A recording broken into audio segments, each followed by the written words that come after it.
Here's what's coming up on the world today.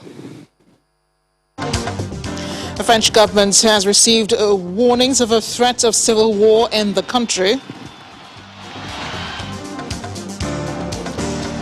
Israeli police and Palestinians continue to clash in the city of Jerusalem.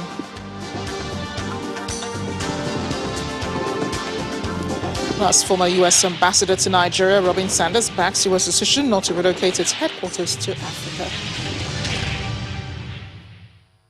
Thanks for joining us. I'm Amarachi Ubani in Lagos. A new open letter published in a right-wing magazine says France faces threats to civil war and leaders must act to prevent the scenario from occurring. A latest letter written by military personnel comes nearly a month after a first letter in the same tone signed by retired soldiers and generals. It was published on the website of French weekly Valeurs Actuelles. The new publication was anonymously signed by personnel who recently started in the career. In mid-April, a group of 20 retired soldiers and generals warned President Emmanuel Macron of the risk of civil war, citing issues such as Islamism and what they called hordes rampaging in multiracial suburbs and threatening military intervention if nothing was done. Retired French General Emmanuel de Rochefort signed the first open letter last month. He said regular violent scuffles in French suburbs coupled with incidents of suspected Islamist attacks show that France is already in a warlike state. French lawmakers in February passed a legislation dubbed the Anti-Separatism Bill, in an effort to reinforce the values of the public and to curb the country's Islamist threat in the aftermath of the wave of Islamist attacks. President Macron's supporters have played down the military threats, saying the generals who signed the first letter were all retired and could not count on the support of active members of the military forces. Joining us now is Director General of the BOLA Center for Diplomacy and Strategic Studies, Professor BOLA AKINTERINWA. He joins us remotely. Professor, thank you for joining us on the program. This letter is quite unprecedented. What are you reading between the lines of this article?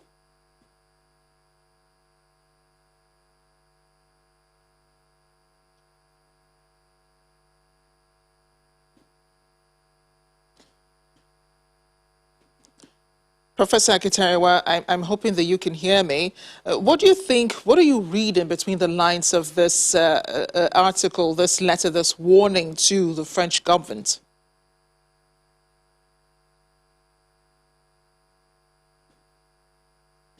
We seem to be having problems with Professor AKINTERINWA's audio. We'll be getting right back to him as soon as we can. In the meantime, one of France's most notorious serial killers, Michel Fourniret, has died in hospital in jail. He was widely known as the Ogre of Ardennes by the media and was convicted in 2008 of killing seven women and girls between the ages of 12 and 22. That's after raping or attempting to rape them. The 79-year-old was hospitalized for respiratory failure and placed in a coma in the Parisian Salpêtrière Hospital secure ward.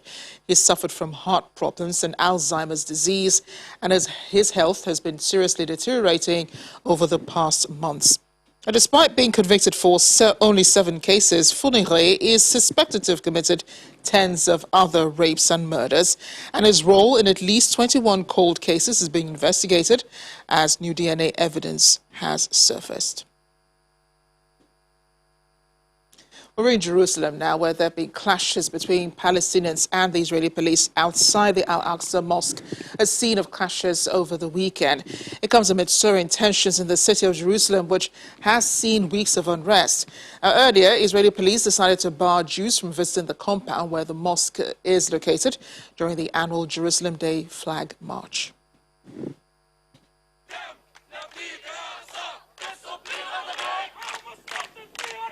The clashes began again Sunday night, leaving many people injured. Those counting say more than 500 were injured.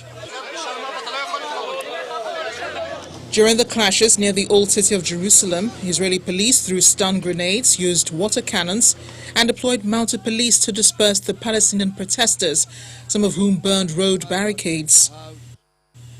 Tensions were still high as of Monday as an Israeli motorist crashed into one of around a dozen Palestinian stone throwers who attacked his vehicle in East Jerusalem, an incident that injured at least 3 people and fanned street protests and violence in the city.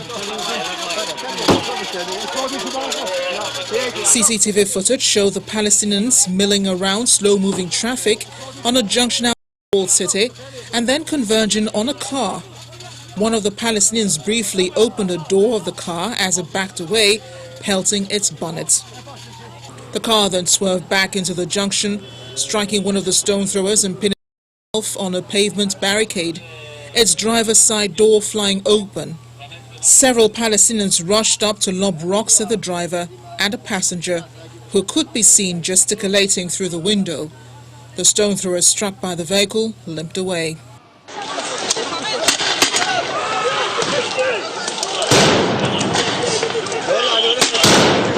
Meanwhile, police have been firing stun grenades at rock-throwing Palestinians outside the Al-Aqsa Mosque and the ongoing violence that has raised international concern. Tensions are particularly high as Israel is marking Jerusalem Day, its annual celebration of the capture of East Jerusalem and the walled old city that is home to Muslim, Jewish and Christian holy places in the 1967 war. Al-Aqsa, Islam's third holiest site, has been a focal point of violence in Jerusalem at the height of the Muslim holy month of Ramadan. In an effort to dial down tensions, Israeli police say they have banned Jewish groups from paying Jerusalem Day visits to the holy plaza that houses Al-Aqsa and which Jews revere as the site of biblical Jewish temples.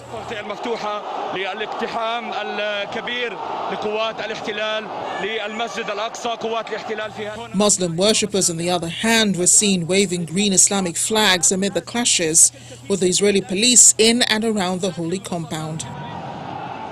Inside the Al-Aqsa Mosque, people ran for cover as the clashes intensified. Interestingly, Palestinian and Israeli officials have condemned the mounting violence, while Palestinian officials of Hamas, the Palestinian Liberation Organization, and the Wadaf blamed Israeli police for the flare-up in the Al-Aqsa compound. Top advisor to Israeli Prime Minister Benjamin Netanyahu, Mark Regev, blamed Palestinian extremists. He's alive and well, talking about Siberian doctor who treated poisoned Kremlin critic Alexei Navalny last year, who has reappeared after being reportedly missing while on a hunting trip. A search was launched in the forests of the Omsk region, about 2,200 kilometers east of Moscow, after physician Alexander Murakyovsky left a forest hunting base in an all-terrain vehicle on Friday. Local media says Murakovsky exited the forest himself, made contact with residents of the village of Basly. Authorities say he was in normal condition, though was being examined in a district hospital as a precaution.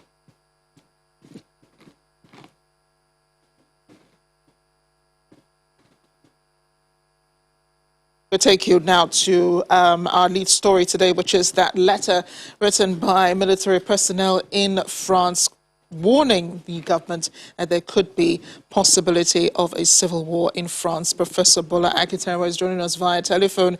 Professor, it's great to have you. That letter, as we said earlier, is quite unprecedented. What are you reading between the lines? I think in this case, we are witnessing a military revolt in defense of the national interest. It is still at the level of crisis, but degenerating into the level of conflict. And this is what is actually happening. When I talk about military revolt, I'm not looking at it, strictly speaking, as a coup or coup d'etat. Coup d'etat normally involves a limited group of people. The ultimate objective in that case is to change the government, a constituted and constitutionally constituted government. But in this case, the objective appears to be completely different. The revolt is not to change government, but it is a revolt in protest against what they call threat to national civilization, to national culture, national vision. In this case, it is a conflict between people who believe that there shouldn't be a new expression of jihadism in France, and then they are protesting against that. So there is the need to differentiate between a coup d'etat by the military as distinct from a coup d'etat meant, for change of government. This one is not for change of government.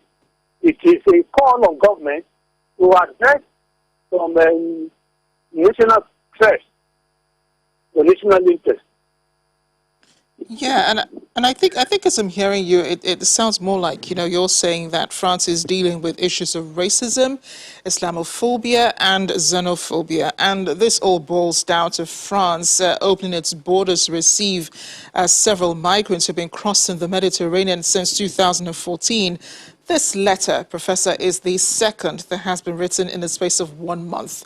It follows the first one from the retired generals. Do you think that these concerns that they have about the state of the nation are valid?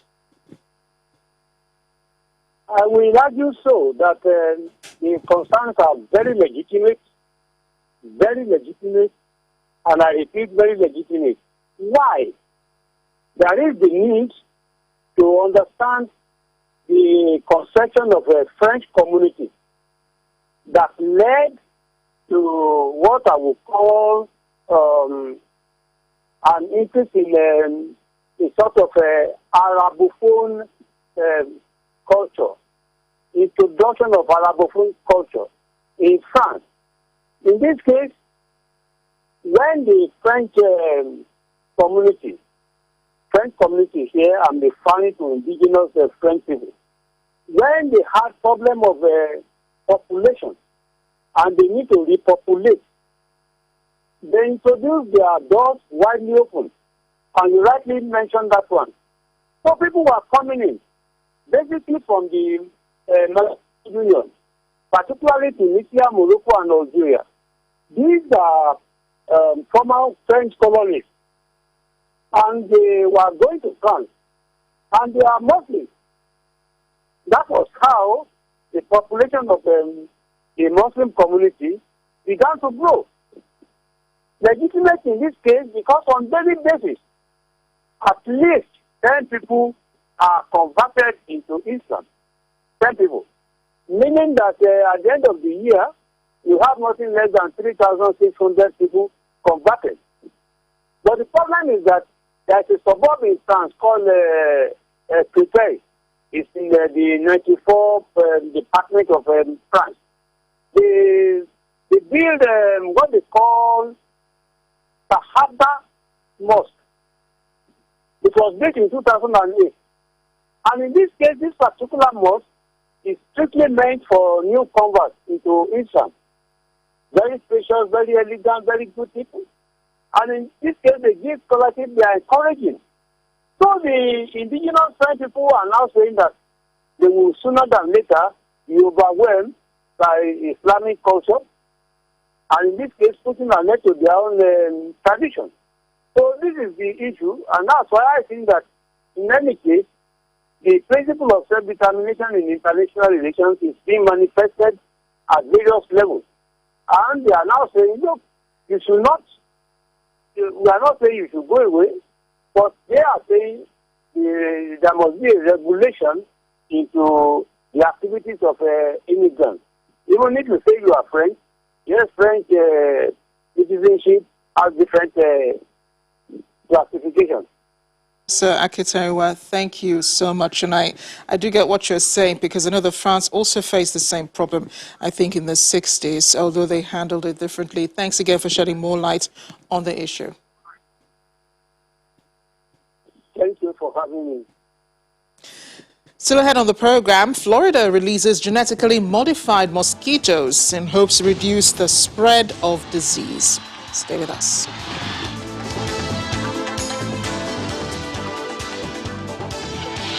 Well, welcome back to The World Today. Former U.S. Ambassador to Nigeria, Robin Sanders, has thrown her support behind America's decision not to move the U.S. Africa Command, otherwise known as Africom, to Africa, citing cost of relocation being too high, while highlighting Nigeria and Africa's unwillingness to have half the command headquartered in Africa. She said being in Stuttgart, Germany, never hindered the command's efforts on the continent. She also emphasized a multilateral approach to fighting insurgency in Nigeria. Having a headquarters in Nigeria, the time to move all of that to Nigeria or anywhere on the continent at this point just doesn't make a lot of strategic sense, in the sense that it takes away from the time of working with you on the actual issues on the ground. Instead of us spending months and months to move headquarters. And then, of course, there is the cost factor. And then thirdly, in my view, is what happens 3, 4, 5 years down the line. Do we have to move again? So I'm not in the corner of moving Africom, even though initially I was very much a supporter, a decade ago, of the headquarters being on the continent. But at that time, the outcry against it was just so heavy. And so it ended up going elsewhere. The question is, what do we do now? Because the resources and the equipment and the advising and the intelligence sharing, despite the difference of viewpoint on whether or not we blocked an arms sale, and there are other reasons for that that will take a lot more time to explain here. Let's say we take that piece out of it. We still were there to help Nigeria. And I think that the challenges is that the insurgents, not just in Nigeria, but you could look at Syria, you could look at, even Iraq. The insurgent groups have always been slightly ahead of us in where they want to go and how they plan to do that. And we are catching up on that a lot better than we were even 5 or 6 years ago. But I think that the fact that they can morph so quickly into doing different things that we don't even imagine they can do, I think is a real challenge. So we've got to get ahead of them in terms of, what is the next step? What is the next horrible thing that they could possibly do, and get ahead of that in order to be able to combat that. You can watch more on the interview with Ambassador Robin Sanders on Diplomatic Channel. It airs tonight at 7:30. 11 people have been killed after a bomb blew up a bus in Afghanistan, and the latest in a series of deadly blasts as foreign forces withdraw. The roadside bomb exploded late Sunday in the southern province of Zabul and wounded women and children, according to authorities. At least 28 people were wounded in the attack. Some of the victims were transferred to a hospital in Kandahar. There was no immediate claim of responsibility, but Taliban insurgents also have not responded, though fingers point at them. Violence has been rising sharply in recent weeks after the United States announced it would withdraw all of its troops by September 11, 20 years after al-Qaeda attacks on the U.S.-triggered U.S.-led intervention in Afghanistan.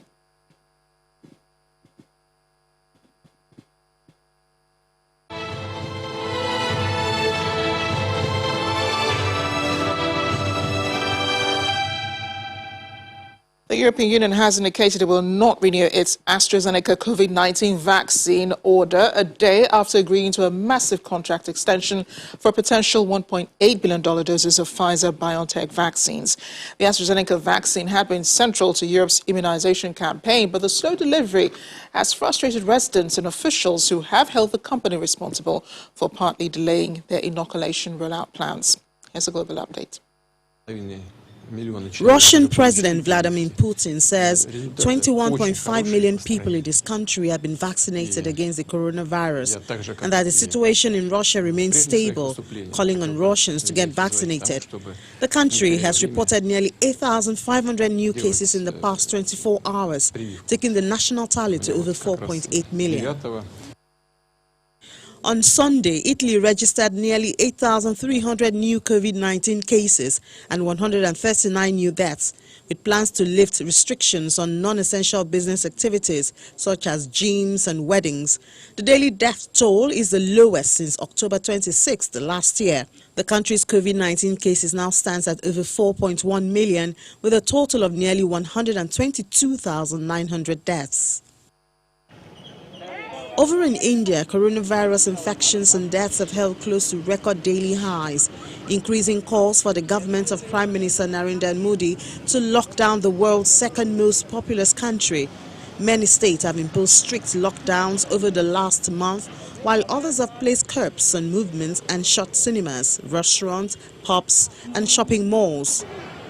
New Delhi entered the fourth week of lockdown, with tougher curbs such as the shutdown of the suburban rail networks, while residents scrambled for scarce hospital beds and oxygen supplies.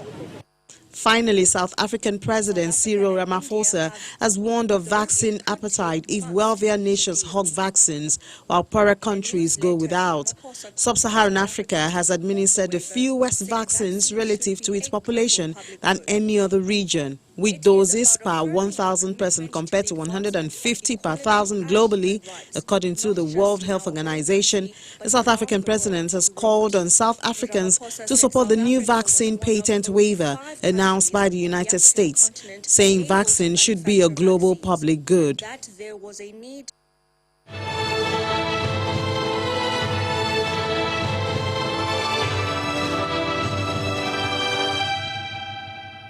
And as we end the program, we here in Africa know the impact of mosquitoes. But in the United States, scientists are doing what they can to prevent the tiny dangerous insects from causing more harm to humans. Genetically modified mosquitoes have been released for the first time in the United States, taking flight in the Florida Keys in a pilot program intended to reduce the spread of deadly diseases such as dengue, yellow fever, and the Zika virus. After an odyssey spanning more than a decade to secure regulatory approval, British-based biotechnology firm Oxitec, along with the Florida Keys Mosquito Control District, have launched the project in hope of reducing the Aedes aegypti species that spread the diseases. While Oxitec and local authorities have high hopes for the program, local residents and environmental groups worry that not enough is known about the long-term effects of the new technology. Nevertheless, the Environmental Protection Agency granted an experimental use permits to Oxitec on May 1st. We attach these little cups to little branches of trees or similar things with a zip tie. We fill them with a bit of water, and then we have this small paddle, and the Aedes aegypti mosquito, the female, she lays her eggs here, and that's how we monitor for the project. Just wondering how fast those mosquitoes can get to Africa. Thanks for watching. I'm Amarachi Ubani.